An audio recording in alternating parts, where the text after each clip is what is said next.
Welcome to Catholic Views. I'm your host, Renae Kranz. On today's show, we will have Matt Althoff. He's the Chancellor of the Diocese of Sioux Falls. He's coming in to talk about Set Ablaze, which is our planning initiative for the diocese. He's going to give us some good background on it, why we're doing this. And we could not fit all of the information into one show, so he's going to be back next week, too. So make sure you listen this week and next week. He's been living this for a little while, so very good at explaining what we're doing and why we're doing it. So first we have Dr. Chris Bergwald, Biblical Bites with Dr. B. Dr. B. Are you finished? I'm trying out for the jingle. Okay. That What's does that from? not work. I do not know, but that does not work. The Muppet Show. Oh, yeah. Oh, that's right. Elise has no idea what that means. Oh, now I have it in my head. This is great. Oh, good. So The if everybody heard that, she 1980s watches that. version? You know when you say Muppets, I think Sesame Street. Oh, my gosh. Not all right. Sesame Street. Okay. What Sunday is it today? Oh, gosh, you haven't asked me Renee? that for a while, I feel like. No, I haven't. 30th?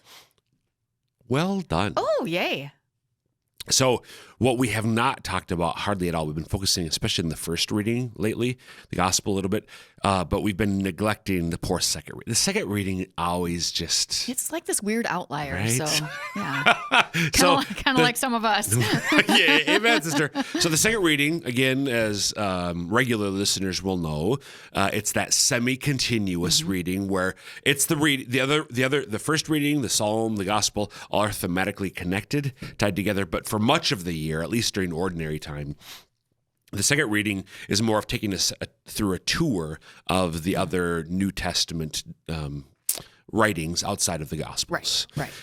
So we've been in the second letter of St. Paul to Timothy for a few weeks. And Right. there have been some gems that I'm like, I know why we talked about what we talked about, but I'm like, we should have talked Next about year, that. or in 3 years. 3 years. In 3 years, exactly. So this is the end of St. Paul's second letter to Timothy that we read of. So I just want to start at the beginning. Beloved, so that's him to Timothy, I am already being poured out like a libation, and the time of my departure is at hand.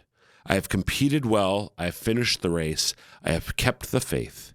From now on, the crown of righteousness awaits me, which the Lord, the just judge, will award to me on that day, and not only to me, but to all who have longed for his appearance.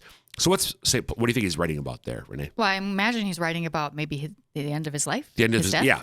So the second letter of St. Paul to Timothy is written to Timothy, and it's the second letter that he wrote to Timothy that he wrote from Rome shortly. While he was in prison?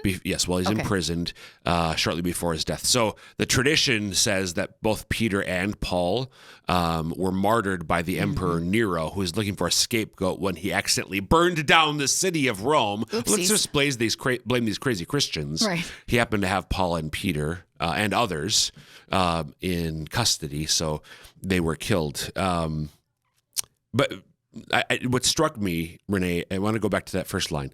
I'm already being poured out like a libation. What the heck is a libation? It's a alcoholic drink, usually. You would think that's yes. So That would be the definition today. I think. definition. But yes, historically, especially in this context, it is a pouring out of alcohol, wine in particular, for a sacrificial purpose. Oh, okay. So a libation is, all the different forms of sacrifice that were offered in the temple.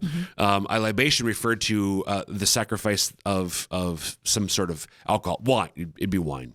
So wine would be poured out at the base of the temple as part of one of the forms of sacrifice. Animals we know were sacrificed, but grains were sacrificed, and wine was offered as a libation. So Paul is talking about, he knows he's going to die, but he talks about his martyrdom in the context of a liturgical sacrifice. Wow.